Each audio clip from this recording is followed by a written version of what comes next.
Hello, hello. Welcome to day 2 of Lead Your Way. We will hang out here for a minute and wait for people to join us. Make sure that you grant StreamYard permission so I can see your comments and we can make it interactive. Welcome, welcome, hello. As you're joining, just put where you are joining us from today. Welcome to the party. All right, welcome to day 2 of Lead Your Way.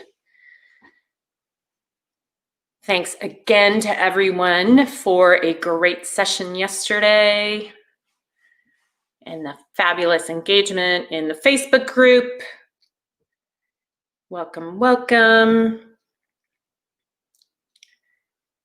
Hello, hello.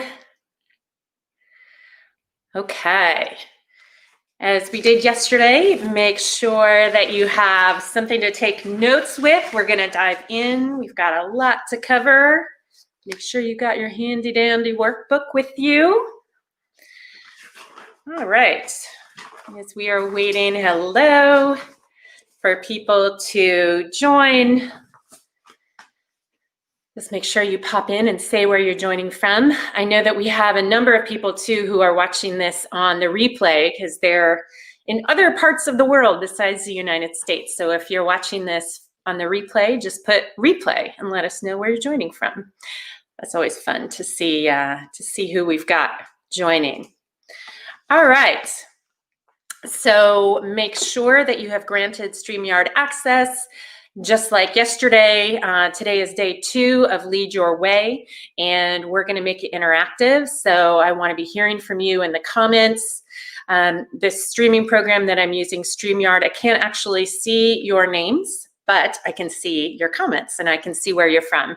So, so just as we did yesterday, we will make this super fun, super interactive, and very valuable and practical for you. All right. So as we wait here for folks to continue joining, I'd love to hear from you. What was your biggest breakthrough from yesterday? Whether it was the session or the homework, pop that in the comments. What was your biggest breakthrough? Hey, Myra, great to see you. What was your biggest takeaway, either from the session yesterday or from doing the homework and posting that in the Facebook group? Hint, hint, if you haven't, there is still time. As we talked about yesterday, information does not equal transformation. So make sure that you are not just listening to this and making it an intellectual exercise, but actually use this for yourself. And good on you for showing up today. That is something that many people don't make the time for, especially a lot of women. So let's hear from you. What was your biggest takeaway or breakthrough from yesterday or from doing the homework? I'd love to hear.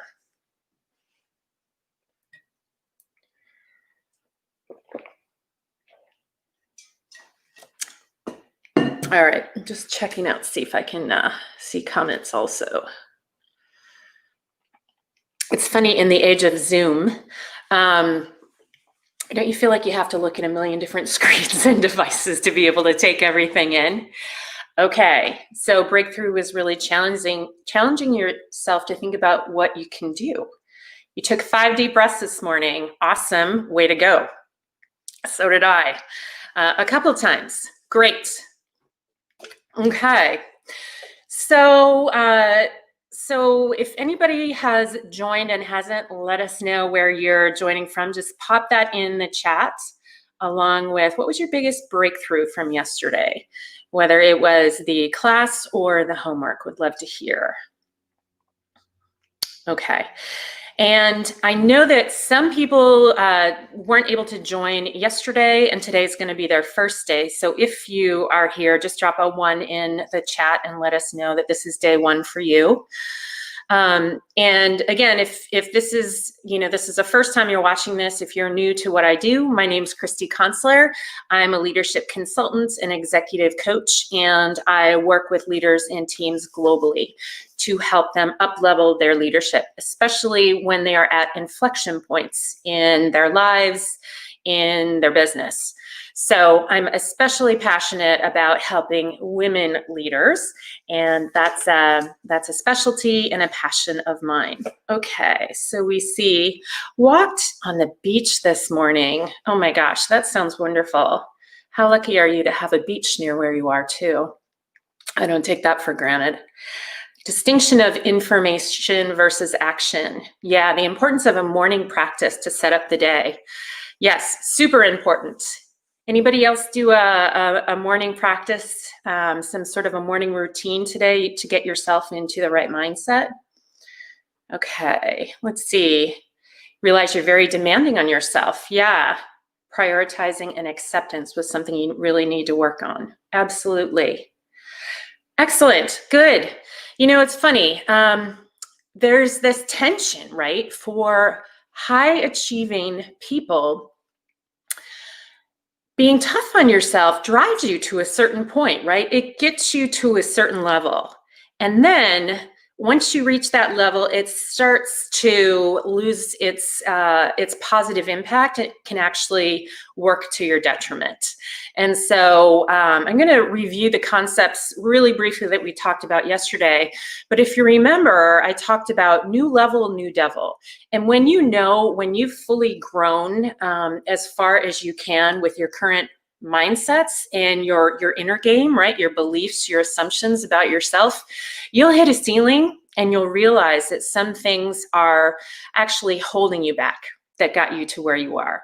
And it's time to gently release them, be grateful for how they have served you, but you need to put in place some new, more empowering beliefs that can drive better behaviors, that can get you what you want without making you crazy or feeling too anxious, if that makes sense. Hey there, Donna from New York. Yeah, mental and physical health is just as important to your career. Absolutely. In fact, I would say that is the foundation that everything is built on. I'm glad to see that in our culture in general, there is more of an awareness and an acceptance of how important physical and mental health are, how closely intertwined they are, and that without those things, you really can't function. And speaking, by the way, of mental health, I just want to say, again, I so appreciate this fabulous community of women for gathering the only way we can right now, virtually, but just knowing there are other people out there who are high achievers, who have things that they still want to accomplish, right? And dreams that they want to get in touch with, and they're showing up for themselves and for each other. I applaud you, and I'm really grateful. I hope that you're getting, even if it's through the interwebs, this sense of community and connection. I certainly feel it, and I'm very grateful that you are here. Even if you're watching this on the replay, know that I'm here for you. We're here for each other, and that makes a huge difference. Okay, walk the dog while listening to a podcast. Awesome, great. So before we dive into today's topic, and by the way, if you are watching this from somewhere other than our Facebook group, make sure that you are registered for this workshop so that you can get the workbook, so that you can get the recordings, all that good stuff, and be a part of the Facebook group. So I just want to make sure if you have not yet done that, make sure that you register so you get all of these materials. The other thing I forgot to mention, so when I was sending out the emails to get folks signed up, if you would like to have a buddy that goes through this with you, like an accountability partner, someone that you think would benefit, make sure to send them the information, refer them so they can click the link and register. I have my favorite planner. I don't know if you can see it, High Performance Planner, but I want to give that to someone. So the person who refers the most people who enroll in this free workshop, I'll enter you to win my favorite planner. The other thing I was thinking, I also would like to give a planner, let's see, $97 value. I would also like to give a planner to the person who completes the homework all 5 days, right? Who's showing up for themselves, who is taking this from being information and turning it into transformation for themselves. So I will also pick someone who's done the homework each day, and I'll pick the winner on Friday. And you will also get a high performance planner, but you got to show up and you got to do it each day. Don't worry, you can catch up. But I think it's kind of fun, and especially around the holidays. Who doesn't like getting a little something, something that can help them? Okay, so yesterday in our Foundations of the Lead Your Way method, we talked about quite a bit, actually. We talked about how most leadership development, most training fails in that it only looks at the surface issues, right? And it only deals with surface behaviors. So you'll giggle because I still have this. If you remember my fabulous drawing here of the iceberg, right? We talked about how the majority of an iceberg is below the surface. That is representative of all of our conditioning, all of the messages that we absorb growing up, all the beliefs, behaviors, assumptions, the fact that 95% of our brain's activity is unconscious. That's all the stuff that's below the surface that we can't see. What we see is visible, the things we're able to observe with our senses. But what really drives what you see is all that stuff below the surface, who we're being, how we're showing up, all that good stuff. So it's important that you think about not just the surface stuff, what I call the outer game, right? Those behaviors and the results that you can see, but that you most importantly focus on your inner game, your mindset, all of your programming, beliefs, assumptions, etc., and also how your brain is wired. I'll talk about that in a little bit. But all of that really drives how you do what you do, okay? So we talked about the importance of having your inner game and your outer game aligned, right? You can know what to do, but you still won't do it if you don't fundamentally feel confident and good about yourself and really connected to your strengths and what you bring to the table. All right. And we talked about how, that core set of beliefs around who we are, what we're capable of, what groups we belong in, what groups we don't belong in, when it's okay to speak up, when it isn't okay to speak up, all of those things. Most of those core beliefs are formed by age 7 or 8. And so in an environment where we're getting triggered a lot, remember the amygdala, the creature part of our brain that reacts very instinctively, that is always scanning the environment for threats. And by the way, anything that's a change is perceived as a threat to us, right? Again, in the creature brain, if something is new, we don't know if we can survive it. And certainly this past year, 2020, has been a whole bunch of, cuts, a whole bunch of hits, triggers to the amygdala. And so I just want you to be gentle with yourself and with others and recognize that people have been getting triggered a lot. And so even though it might not seem like a rational thing, it is very normal and natural for us and for everybody else that we're interacting with to go back to feeling like that small 8-year-old who isn't quite sure if they're ready to sit at the grown-ups table. And again, I don't want to simplify things too much, but I can't stress the importance of this enough. This is one of those things that we can, everybody on this call is extremely bright. You're extremely qualified and capable and educated, all that good stuff. And yet I want to normalize that we're also human and we also get triggered and we do go back to feeling like that small kid. And that's just normal. Every single person on the planet is wired that way. Okay. And once you know, then you can recognize it, right?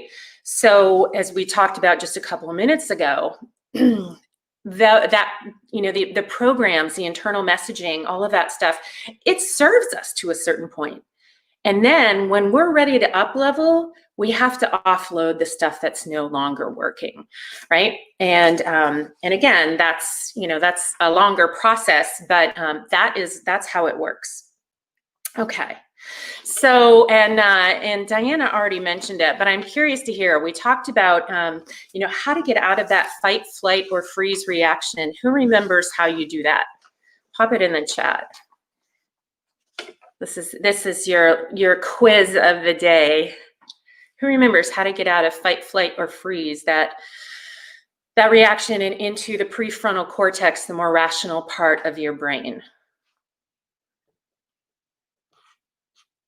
I know you know. All right, I'm just, by the way, gonna look at my comments on Facebook. Let's see who remembers.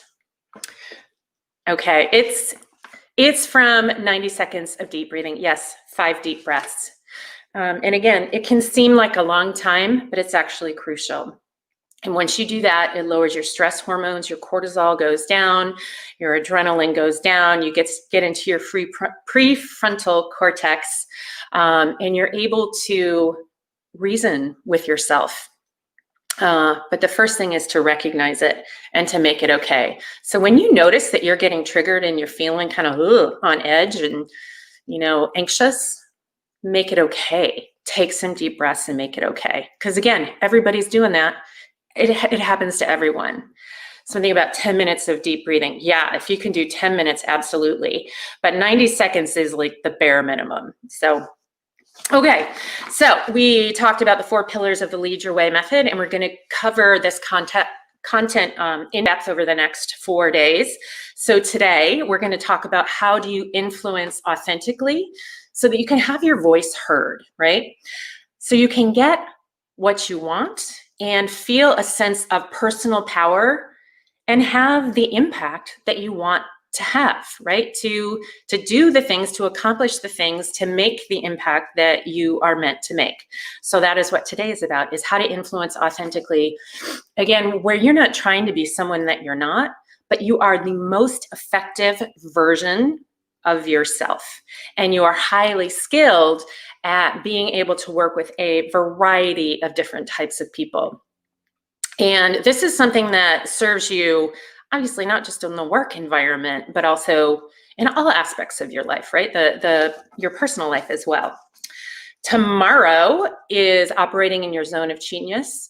That is a can't miss session because this is the key to pivoting. And we know that there's going to be all sorts of things continuing to come at us the rest of this year, going into next year for certain.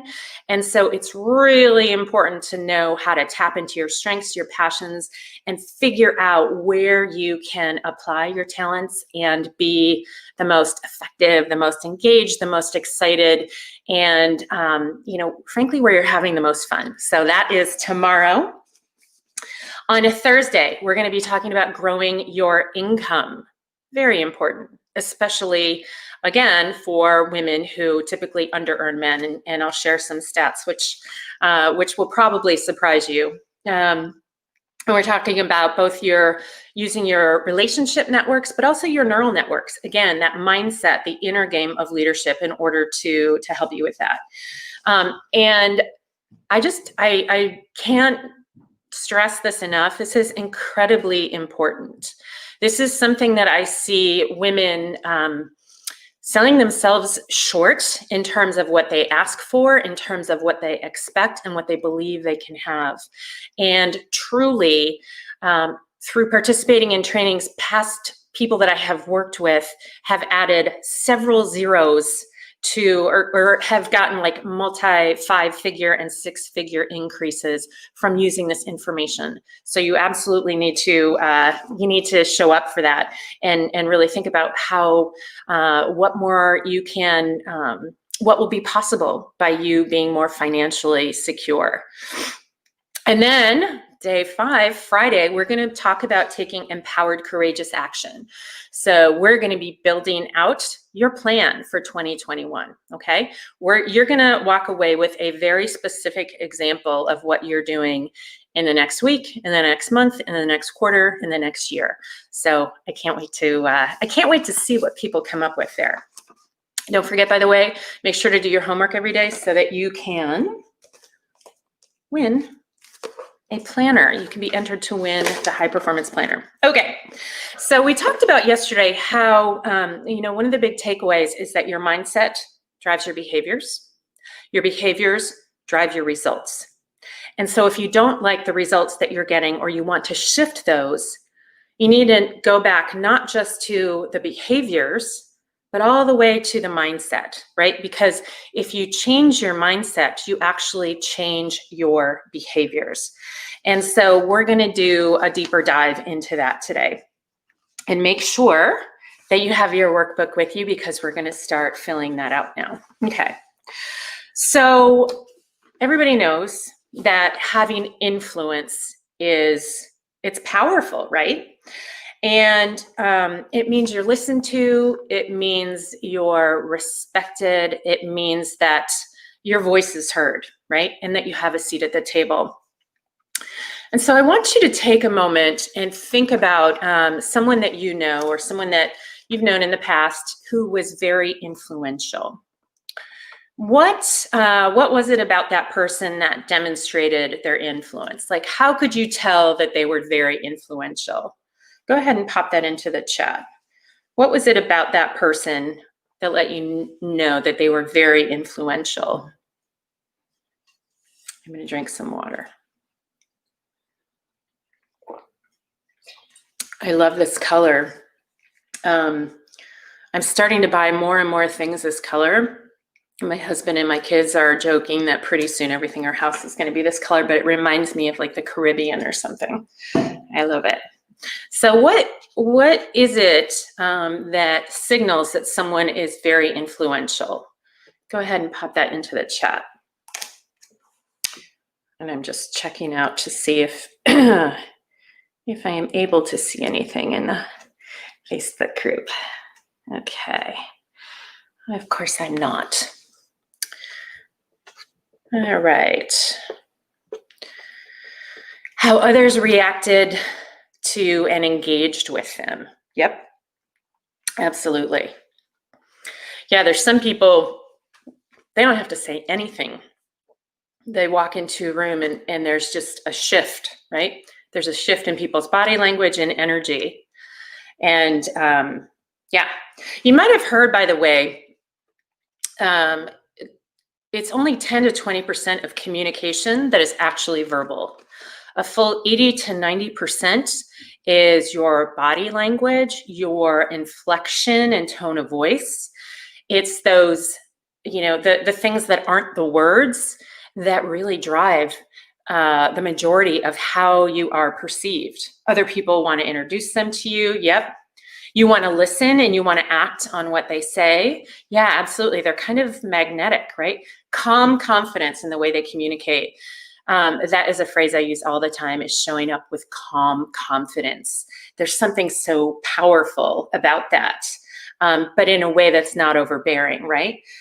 Call an experience where a leader was speaking to a group that didn't agree. He spoke calmly, confidently, decent volume, and everybody sat quietly listening. Yeah, so like commanding the room and presence, but in a way that came from internally, right? The way someone communicates says so much. Yeah. Skilled at identifying shared goals, energizing, right? The work behind them, reorienting. Yeah, so it's extremely powerful, right? If you can have your voice heard, if you can influence a variety of people, especially people who don't agree with you. Yeah, people being interested in captivating, not dismissing their point of view. Yeah, so you can see the power in this, right? And again, this is an art and it's also a science. So it's absolutely learnable. And this is a big part of what I work with my clients on. And I'm curious because I'm curious to hear who here in this virtual room has ever gotten feedback that you needed to improve your executive presence or your leadership presence. I'd love to hear.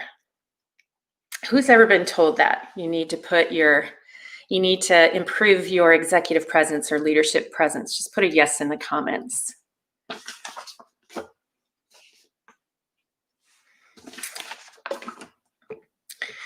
So what I find is that when I'm coaching women, this is a very common piece of feedback that they get.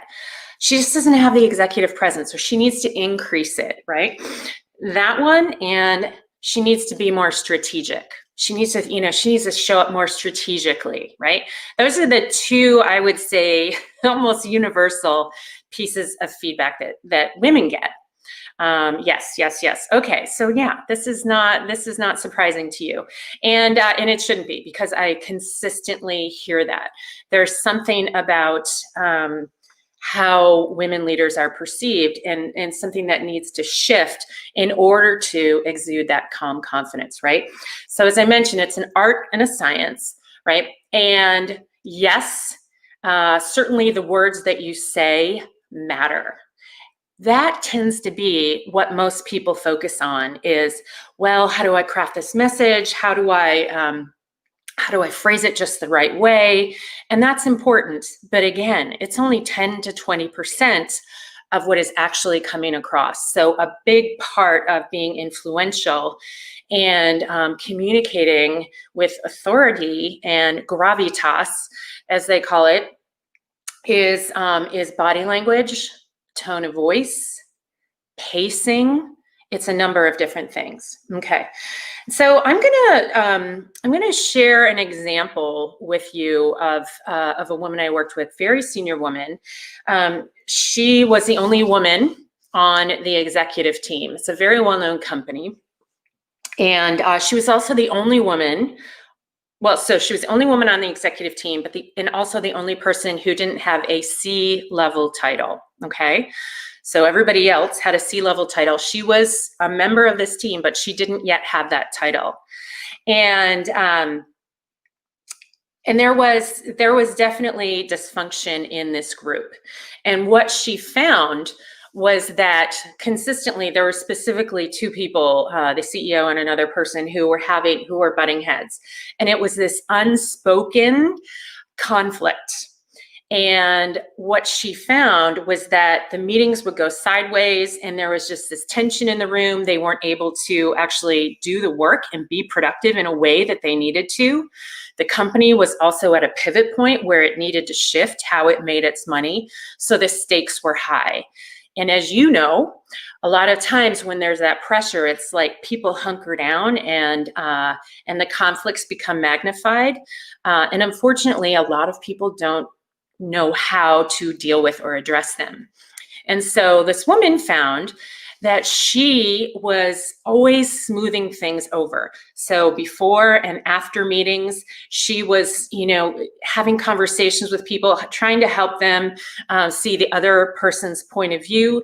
And she was the one who was actually able to, kind of like be the fixer and find points of agreement and be able to move things forward and work on what they were supposed to work on, right? Which was finding new ways to grow. And so, but she was frustrated. She felt overlooked, she felt overworked and underappreciated. She was doing all this extra work. She was, in a way, acting as the de facto CEO because the rest of the group was so dysfunctional, and she just felt like the fixer. And as we talked about it, one of the questions that I asked was, have you ever felt this way before? And she said, yeah, in fact, I felt like that my entire life. Growing up, she had, she was in a dysfunctional family, and things were going off the rails, and she was the good, smart kid who kept everything together, who smoothed it over, the fixer who made it okay, right? From a young age. And so that was a powerful breakthrough, right? She recognized that was something that was familiar to her. And it was also something that she was ready to let go, because she knew that if she continued seeing herself that way, she wasn't going to step into her full power as the leader and the recognized leader that she was. And so we talked about and we worked on that mental programming. And so obviously this is a virtual workshop, and I can't go into that process with you, but there are some very specific deep processes that I work on with clients to excavate, to see what's there, and to gently release what's no longer working, and then to input more powerful beliefs that can help drive new empowered behaviors, showing up with that calm confidence that then lead to different results. Okay, so I'm just going to look here at the political astuteness, etc.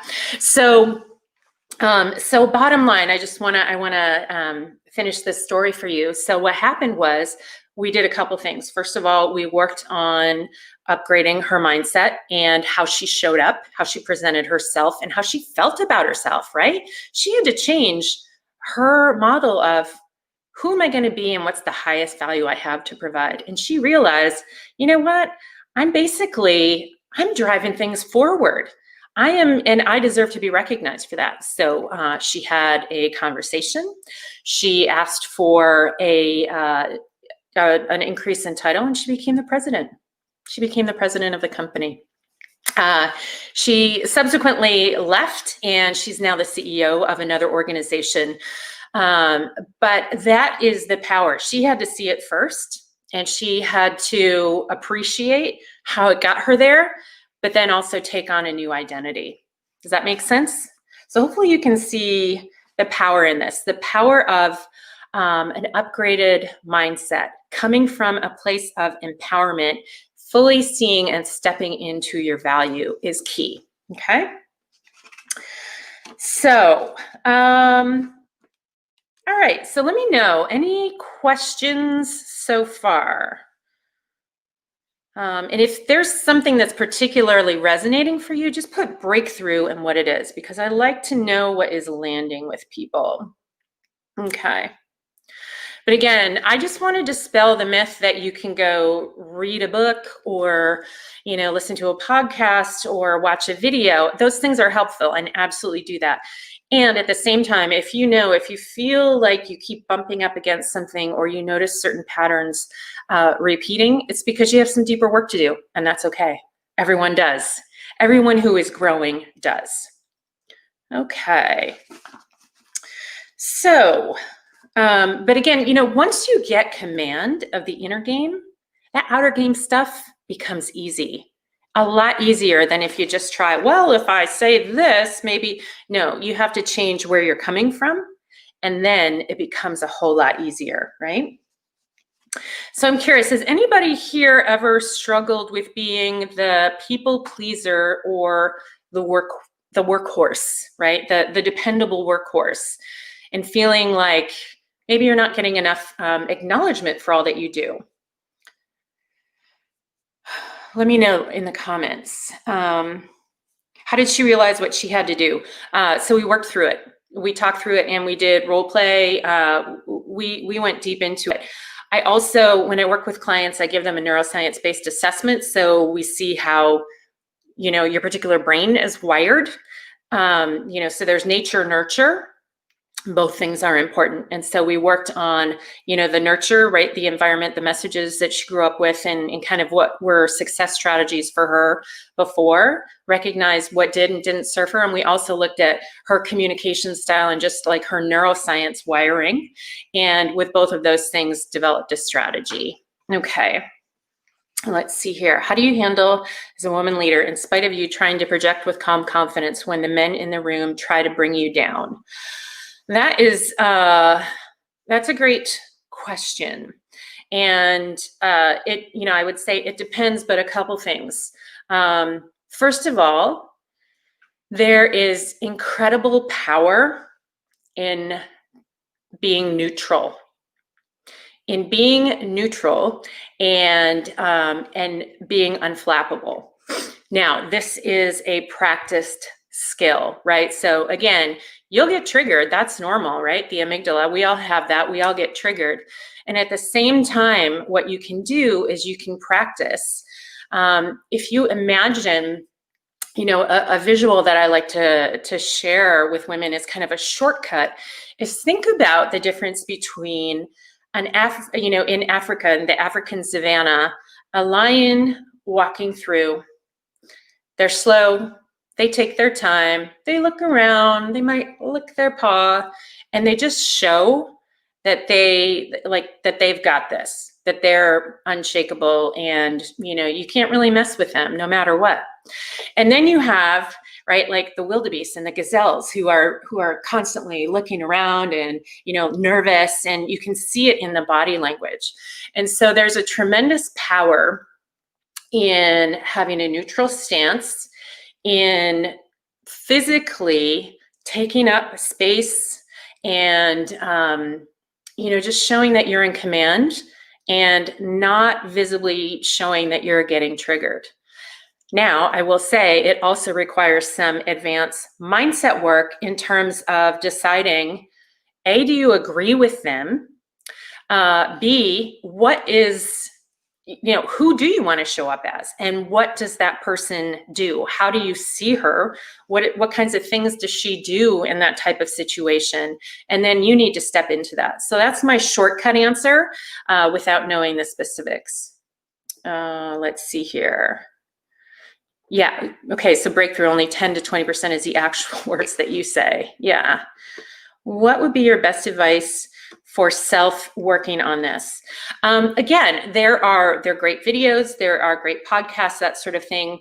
And if you want to work at a deeper level, if you want to, yesterday I used the analogy of a good chiropractic adjustment, where it's like, when you have a professional who knows how to do it, you just go in and boom, you make a slight shift and all of a sudden things open up for you. But that's a deeper level beyond the information and taking in the information through reading, etc.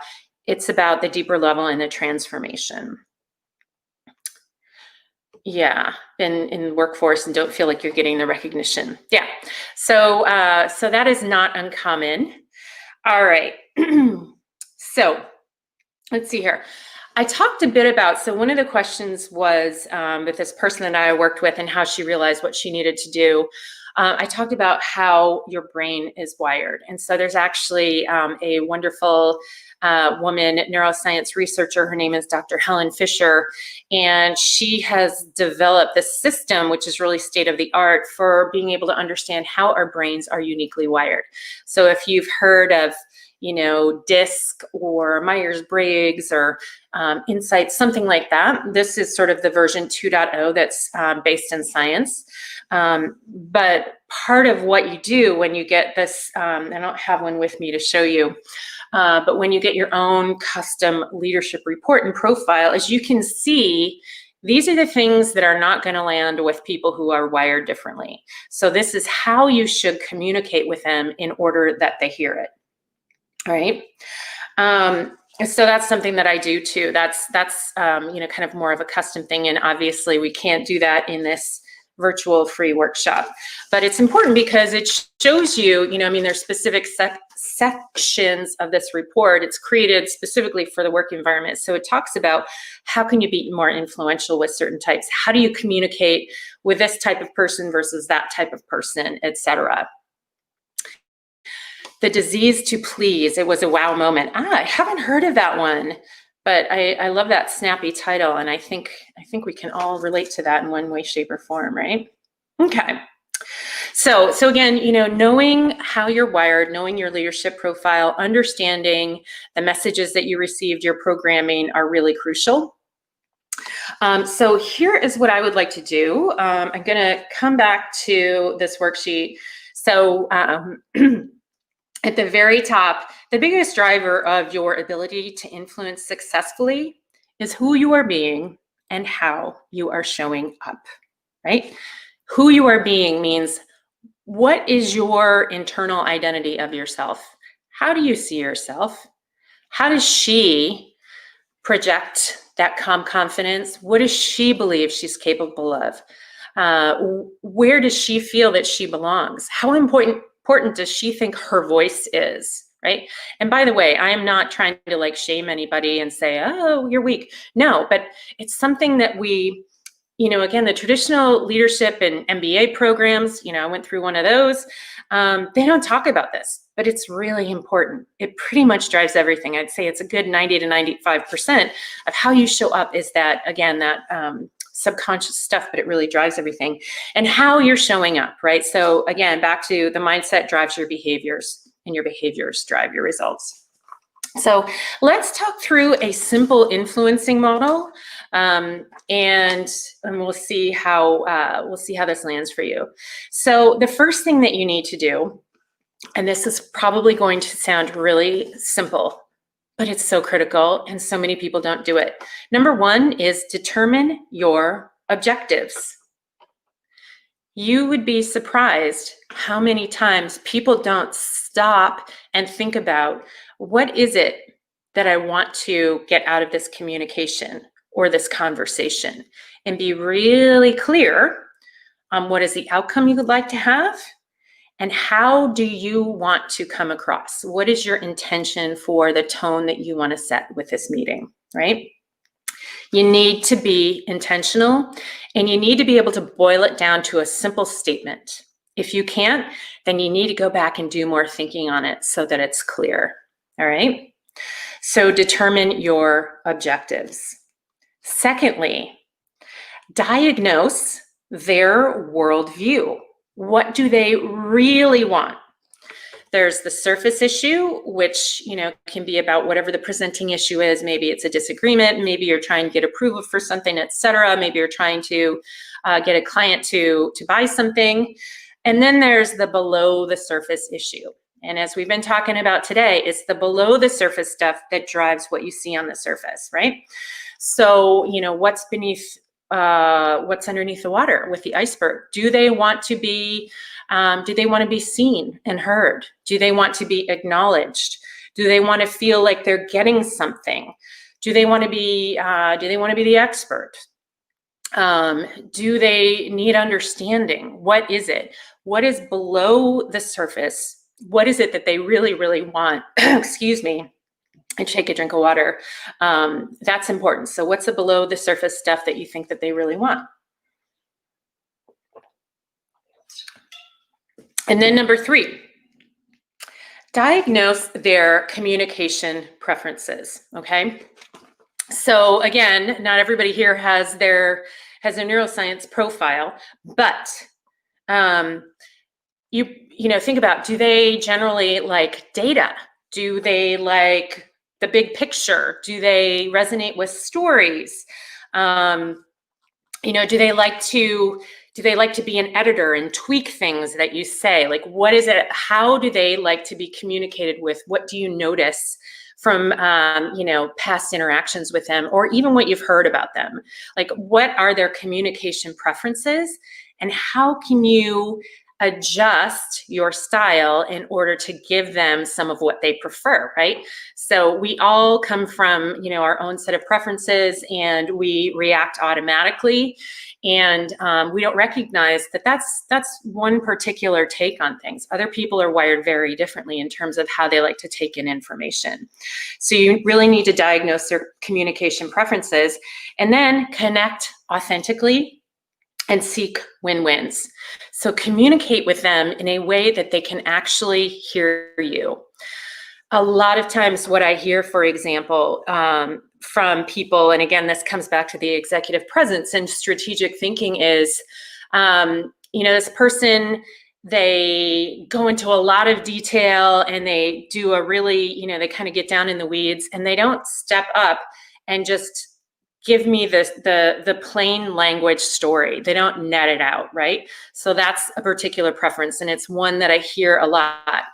Again, people focus so much on the words and tend to go into too much detail when you're communicating at that executive level. And that's a common one, is pare it down, net it out, be that lioness walking through the savannah, slow pace, and have that authority, that gravitas that comes through in your body language, in your pacing. I'm doing it now, PS. So as an example, and in using fewer, more compelling words. Okay? So let me know if this is making sense to you. I'm going to give you an example here too. This is a good one. I work with a lot of women who are the onlys, right? So this one particular client, who was the only female software engineer on the engineering leadership team. And she was really frustrated because this was back in travel days. She would fly from the East Coast to the West Coast to have these leadership team meetings a few times a year. And she literally felt like she was getting talked over. She wasn't able to have her voice heard. And she had really important things to say. She's super smart. She had a lot of great ideas. And there was one person in particular who she had a real challenge with, right? He was very direct. He was very rough around the edges in his communication. He was just sort of brash is a nice way of putting it. And he also was not very collaborative, right? So he was more of a tell and not seeking the win-wins, not trying to be collaborative, but very much authoritative and challenging to work with. Okay. And so what we did were a few things. So first of all, we were able to, by thinking about her neuroscience profile, think about what's her natural style.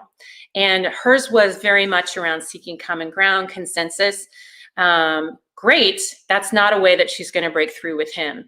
And we thought about, okay, so what are the clues and cues that we see from him? He's a very different neurotype. And what's going to break through with him? The things that he didn't come naturally to her, but they also didn't carry the same meaning to him that they did to her. So she saw his behavior as very much rude and diminishing. But then when we step back, she realized he's this way with everybody, and other people, again, in this leadership meeting, they happen to be all guys, but they just let it roll off their back. She took it as an attack, and it wasn't personal to her. So that was helpful to be able to depersonalize it. And then what she was able to do is also develop some additional strategies. So she did have really good relationships because she is so collaborative and personable and smart. She enlisted a few people to be allies with her and talked about the dynamics that she observed in the meeting and asked them, like, hey, when I start to bring stuff up and I get cut off, will you back me up? Will you say, hey, let's pause and listen to what she has to say? She's got, I think this is a really important thing to think about, right? So she enlisted some allies using her own strengths. And so she was able to be authentic and use her skills, but then she also had to learn how to flex more, how to try out with this particular person, some of the more direct communication style, recognizing that it wasn't personal to her, but it's something that he responded to, and that's how he hears messages. So that's just an example of how to understand how you're wired, how to use your strengths, and also how to be able to read other people and flex in their direction, and understand that it'll help you be heard, especially if they are very different from you. All right. So let's see, I'm going to keep moving along here. So I do want to just convey, we talk about the importance of not having to twist yourself into a pretzel, but you also do need to know how to flex and how to be successful with a variety of different people, not just people that you naturally connect with, right? If you want to be able to be influential, you have to be able to be influential and connect with a whole bunch of different type of people. And again, it all starts with a mindset, and then that can drive different behaviors. And if you decide that, I'm not going to let people's styles and challenging people get to me. I'm just not going to. I've come too far. I know too much, it's not going to shake me anymore. I know I'm oversimplifying, but it's important to get to that point. And then to be able to, with that, aligned, empowered sense of self and mindset, be able to choose and figure out how can you connect authentically with people and move towards their preferences and communication and give them what they're really looking for. By the way, with this person, this challenging person I mentioned on the software engineering team, he needed to be seen as the expert. He just did.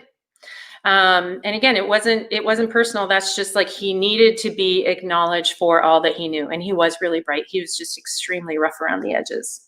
Okay, so people read intent. This is on the worksheet. People read intent. If you are trying to be a jerk to someone, people will read that. Even if you can say the best, the best words, you can say things, but people tell from your body language, from your tone of voice, just from your presence, what it is that you are actually trying to do. So I want to point this out because it is important to know that you don't have to be perfect in order to be influential, okay? So there is a myth that, in order to be an influential communicator, I have to be smooth, I have to be polished. Sure, you have to be those things, but most importantly, you have to be comfortable in your own skin and know that there's a great piece of information or advice I got from a mentor once. And she said, Christy, you can never say the right thing to the wrong person, and you can never say the wrong thing to the right person.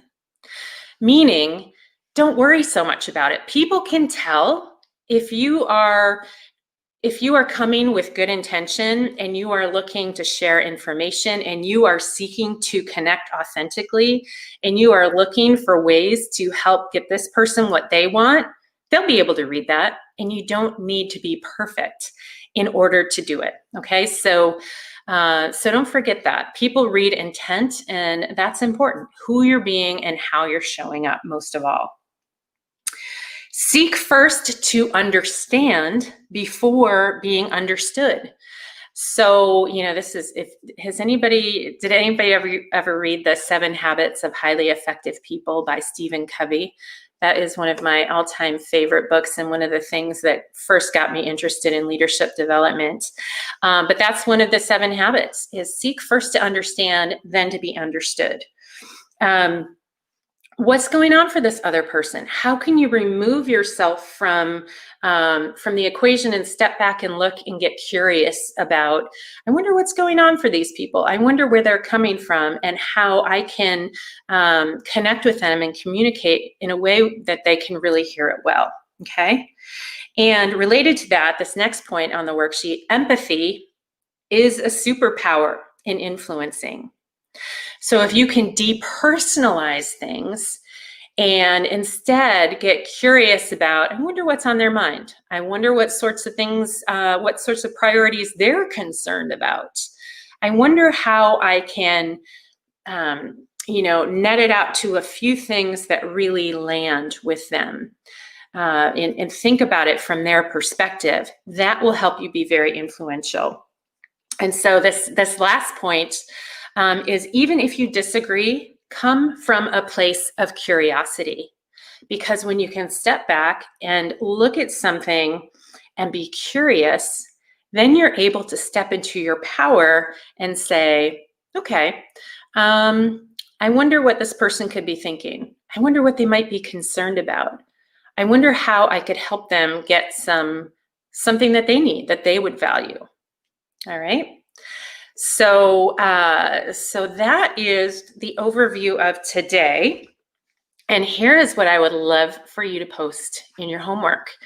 And again, information is not transformation, so make sure that you put in the time for yourself. Number 1, what is a relationship where you want to develop greater influence? Where would you love to do that? And number 2, what is your assumption about this person and your relationship? it's important to know what your assumptions are, right? A lot of times we go into things, we don't even think about it. And then we step back and we're like, oh, well, that's my point of view. I wonder, And then number 3, what is the most empowered mindset or mental model that you could approach this situation with, right? So what can you choose that is more empowered than where you're coming from right now? All right. Thank you so much for your engagement. I can't wait to see what you post in the homework. Awesome on you for showing up for yourself, and I will see you same place, same time tomorrow. Take care, everybody. Bye-bye.